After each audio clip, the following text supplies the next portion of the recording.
So welcome back to DecoyNoise and another episode of Am I the Antagonist? And am I the antagonist when a teacher left a spoiled, disruptive kid crying and I intervened?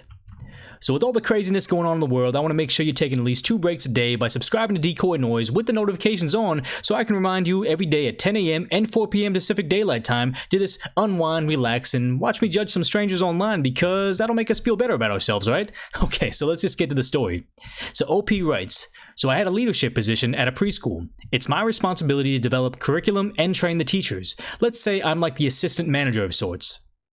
So I walked into a classroom to do quality control checks, make sure everyone is working/engaging with the kids and not on their cell phones, and I walked in on one of the students crying and begging the teacher to let her change her pants because she got something on them. The teacher said no and started ignoring the student while she was doing a head count. The student wasn't screaming or having a tantrum. She was just crying really hard, something she never does, and kept asking the teacher if she could please change her pants. I then walked up to the student and asked her what was wrong. She told me her mommy and daddy would be angry if they saw she got something on her pants. So she also said it was an accident and she didn't want to sit in dirty pants when she had a clean pair in her cubby. The teacher said the student intentionally got her pants dirty and did this all the time so she could change them. I then said, okay, and took the student to the sink to wash her face and talk to her. I told her we could try to get the thing off her pants so her mommy and daddy could see that it was clean. She stopped crying and said, okay, let's try it. So I showed her how to wash her pants and with soap and water had her get the stain out. We worked on this together for maybe 20 minutes before the stain started to look better. The stain didn't come out, but the kid stopped crying. I then explained how important it is to think about our actions, and if we want to keep things clean, we have to not do things to get them dirty. I gave her a hug and sent her back to the rest of the students. The next day, I found out the teacher went over my head to the manager, who was also a close friend, and told the manager that I undermined her. After I was informed of this, I went to the teacher directly and asked her why she felt that way. She said the child is always acting really spoiled, and letting her get her way was letting her win. I told her that it's not our place to do things like that, and when we see a kid cry, we do have a responsibility to do at the very least, try to console them or help them understand. They're 3 to 5 years old, by the way. I was honestly furious with the teacher at the time, and had I been the child's parent, I also would have been angry. For me, it's not that she didn't let her change her pants. I didn't let her change them either. It's more about how she let a child that age visibly upset/disrupted/panicked because of it. Edit. This has been very interesting. Thank you for everyone for sharing your personal stories. They've really helped me gain some perspective. Edit 2. I left this comment to help shed some light on what exactly I'm asking about. It's pretty clear I posted in the wrong sub, but you guys seem to be having fun, so I won't delete. And then there's a quotation. Yeah, I think I didn't explain the nuisance enough in my original post. The moral dilemma isn't whether or not to console the kid, it's whether my role as a lead teacher and person in charge of making sure teachers are doing their job requires me to intervene. If I believe they're not doing their job, and then who am I to even say if they're doing their job? That's kind of what I'm trying to get feedback on, but it's clear this is not the sub for that. And then edit 3, y'all making some really big leaps, so let me clear things up. I'm an experienced teacher, both in the years in the classroom and education. The teacher in the room was 18 to 22, and this was one of her first jobs, so I didn't get to be in charge because I'm friends with the boss. I've been at this job for much longer than she's been. I'm friends with the boss because we worked together for a while. I did not know her at all when I got the job, and I've been in similar situations and asked an aide to take over while I dealt with a child, so that's how I would have handled it. So there's a story right now, like we always do. We take this to Decoy Court where I give you my knee-jerk reaction as to what I think the situation is. I'll read over some top comments, go over the controversial comments, then go over your comments down below. We'll do that Decoy Deliberation, figure out who the true antagonist is, and then make up a kind of fun, theoretical punishment for said antagonist in the comments. But I mean, let's just get to this one right here, because I can already tell OP's probably facing some backlash they didn't expect on this post. So I'll do my best to see both sides of the story. And so initially I'm looking at this and I'm thinking, okay, so the teacher, like, why do you care if this kid, quote unquote, wins? Like, I don't want my kids/my nieces and nephews to get educated by a teacher that can't seem to lose to a kid. Like, they got that winner mentality no matter what. And it's like, yes, I want the Michael Jordan of tax accountants, that, like, killer winner mindset mentality that they just need to win. They always are, like, very, very good at it. I don't want that for the Michael Jordan of, like, preschool teachers. I want the grandmother temperament of, like, in my preschool. Like,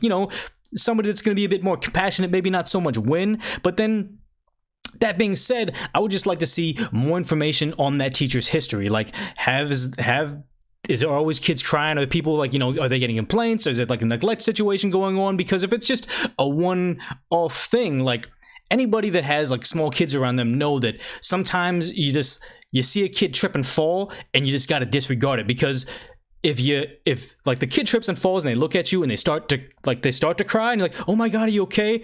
It cues them in to cry more. So sometimes it's just like, get up, you're fine, they'll stop crying. And it's actually a good lesson for the kids to learn that, like, okay, tears are not the way that like big people get what they want. And it's kind of something that you have to do early and often. Now, granted, I've done this where I had like, my nieces where it's like, sometimes they'll get into crybaby mode and they'll just like, go into tears too fast. And I've had it where we're like, playing on a little basketball hoop and one trips and falls. And I'm like, okay, get up.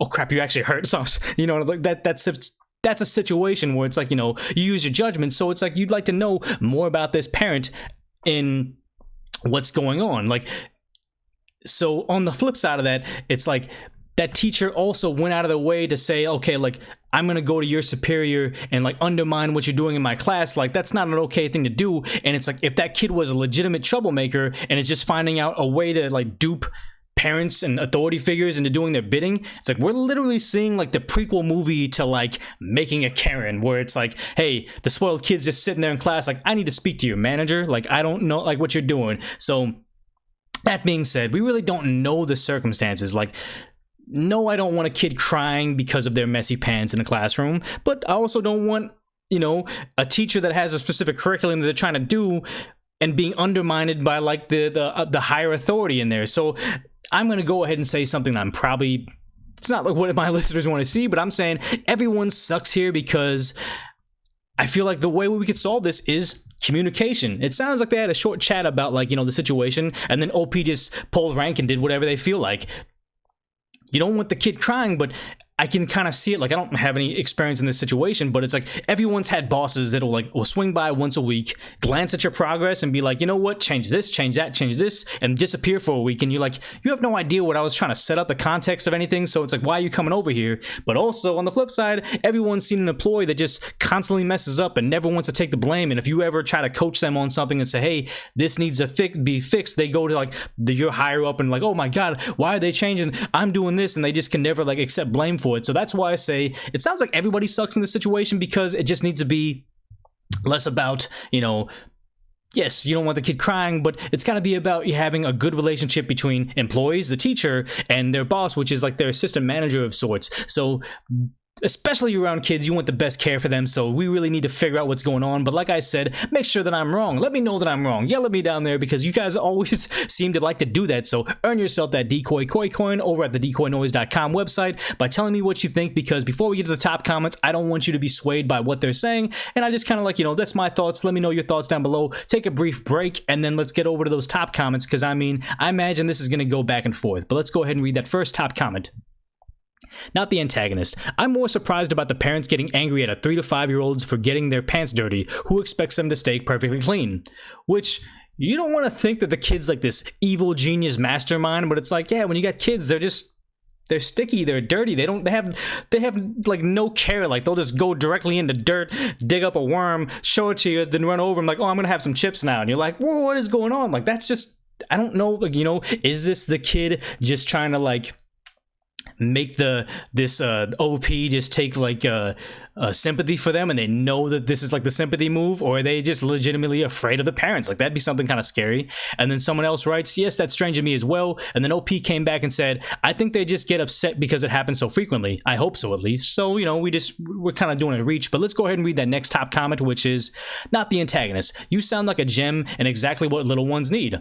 Which is true. Like I said, I don't want the Michael Jordan killer instinct winner mentality in charge of like taking care of my kids. I want the grandmother, the one that's gonna say, okay, you know what, maybe we don't change your pants every time they get dirty. Let's give you a hug. Let's say, okay, this is how you clean stuff with soap and water. This is how you keep your stuff clean. So do you understand that? Like, I want that in a teacher or a caregiver. So let's go ahead and read the next reply from somebody deleted saying, LOL, I don't know her ratios, but where I worked, I was 24 3 to 5 year olds to 2 teachers. Taking 20 minutes to talk through a tantrum makes OP look so kind, but it's not possible when you're supposed to be jointly supervising 20-something other preschoolers. Nothing like a supervisor being so proud of how they handled one child. Drop the ratio significantly, OP, and I'm sure the teacher would have the time to spend 20 minutes focusing on a single kid. So they got lots of upvotes on that, but that does shed light on a very, very something that I just didn't think about is Yes, your parent, your grandmother, that's the type of care that you expect. But if you have one single kid with like 20 other people and other kids, and they're just saying, hey, look, that one's a spoiled brat, they always are throwing tantrums, they always need special care, it's like, you need to let them, you know, at home is when you have mom and grandma, at school is when you need to realize, okay, fall in line, there's 20 kids here, not everybody gets that much attention, you guys need to be kind of self-sufficient, and preschool is probably the first time that they're being exposed to that, so it's like, you need to get them acclimated from going to mommy, daddy, the dog, grandma, auntie, uncle, always looking after you, to saying, okay, in kindergarten, we're going to teach you how to read.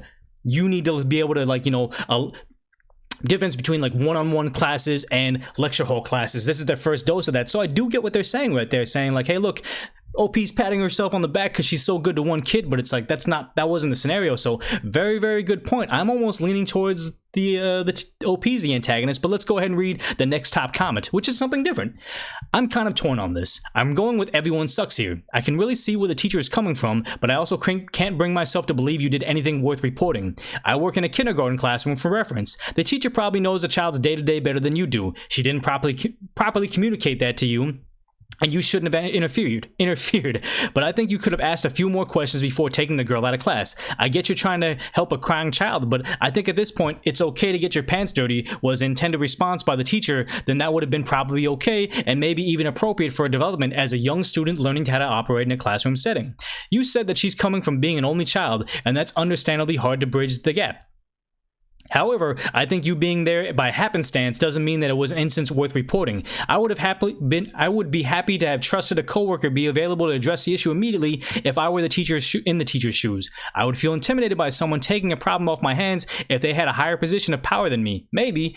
Would I be a little ticked off they took the child away for 20 minutes, especially if the message I was trying to send was, it's okay to get your pants dirty? Probably yes. But you deserve to be written up for it? No.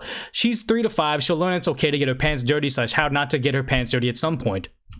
Which I really appreciate somebody coming from the perspective of, hey, they're a kindergarten teacher, this is what it is, this is exactly how I would feel in the situation. So that is probably the best advice we'll get. But also, let's do one more top comment, because this top comment is the other end of the story. So they're saying, you're the antagonist. I've read a couple of your comments, including one where you say the kid is stubborn and will do her own thing, and you have to talk to her about it once a week, which sounds like a lot like a spoiled brat and used to getting her own way. Also sounds like she has you wrapped around her finger.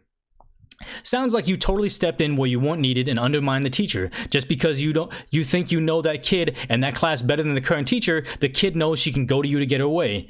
If you're the curriculum coordinator and in charge of training teachers, you should be working with the teacher on how to deal with the kid that rubs her the wrong way, not undermining her the way you are. Your job is supporting the teachers so they can help their students, not to end run around them. You should have offered to do the head count / supervisor class so the teacher could calm him down. Used to work at a similar program, by the way, with 3-year-olds. So another person that's chiming in that knows a little more about the situation. It seems that the more people that are close to the situation are giving the OP, hey, you're the antagonist, which makes sense, because I mean, they're going to have better perspective on it. And this is the idea where they gave her, it wasn't just like, you're the antagonist because you suck and I hate you. It was, you're the antagonist because here's the many ways you could handle the situation better, which I do appreciate. But like I said, let's just do one more top comment because this one looks good as well. So they're saying, you're the antagonist. You asked before stepping in. This is coming from a kindergarten teacher. You very much overstepped your boundaries given that there were other adults in the room and none of them responded to her. If it bothered you that much, you should have addressed the teacher during her time to talk about the choices she made and why.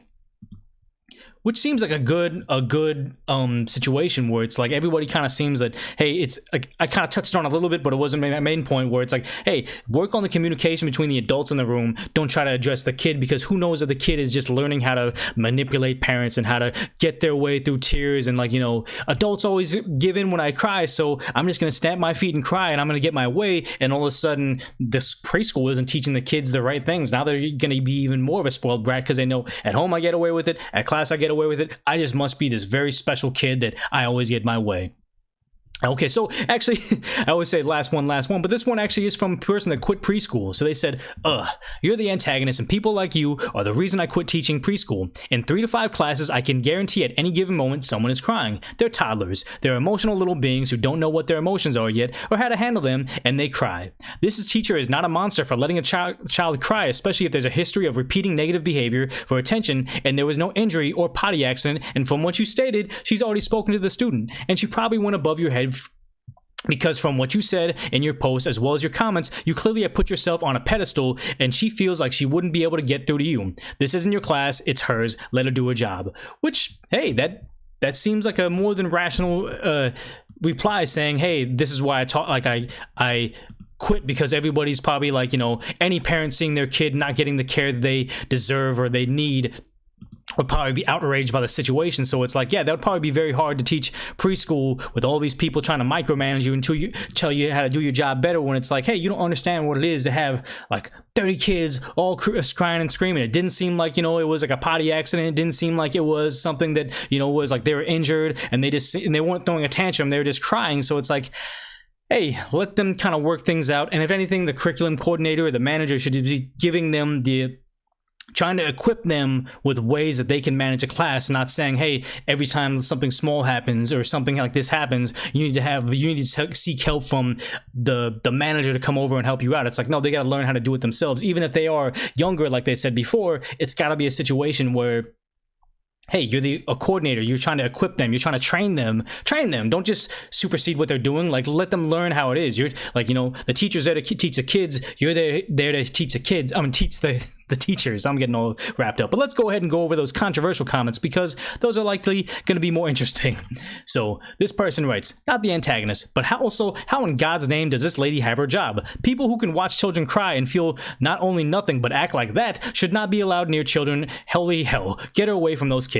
So they got a lot of upvotes, but like, as I was thinking, is this coming from someone like me, where their initial reaction was like, why are you trying to beat kids? Like, why are you trying to win? Like, why do you got this Michael Jordan mentality when it's a situation where it's like, hey, none of us over here on this end know what it is to watch over like 30 toddlers. Like, that's got to be incredibly stressful. So I can kind of get why this person's controversial, but I mean, they're responding from an emotional standpoint, so I get it. But then the next reply was she's not beating the kid. She's trying to teach the kid that she can't always get away. She might have handled it best, but it's not going to kill the toddler to have them cry out their feelings, which is probably a good lesson for them to learn. But let's go ahead and read one more top controversial comment, which is not the antagonist. It's hard to find a toddler that doesn't cry. The teacher had a good opportunity to teach the child how to solve the problem alternatively, rather than always going to change your pants. I understand that changing the pants class every day is disruptive, but even then, being excused to watch them quietly would have probably stressed the child less and even helped the child to begin to solve their problems creatively.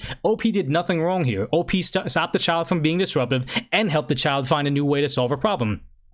The teacher just reported OP to save face, which doesn't really make sense and to start drama. So I think if I read that comment first, I would have been like, hey, that's a valid, hey, they're saying something that makes sense to me. But knowing what I know now, it's like, okay, so if the teacher is always going to be teaching that class of 30 students, how is that teaching them that, like, oh yeah, if someone's disruptive, I need extra help? It's like, it would be better off to teach the child how to say, okay, hey, you got to be able to manage your emotions and situations. Like, if it's not an emergency, you just got something on your pants, chill out, it's gonna happen. And just the idea where it's like, you know, the teacher had a good opportunity to teach the child how to solve the problem. It's like, well, maybe they didn't. Maybe they have 30 kids they all got to manage at the same time, and they got to realize how to be, you know, a functioning member of a classroom. That's a thing right there. But like I said, not the expert in this right now. Let me know if I'm wrong down below. Earn yourself the Decoy coin by giving me other perspectives. But I feel like this is just gonna be, everybody's gonna be everywhere. No one's gonna agree. But if anything else, just make sure that you guys are subscribed down below and putting the notifications on, because I am hearing that people are subscribed, just aren't seeing me in their feed, only if the notifications are on. And otherwise, go to DecoyNoise.com to give me your stories down below. Maybe I'll do a video where I cover all the things that you guys have. But if nothing else, just put this autoplay and watch the next Decoy Noise coming up next.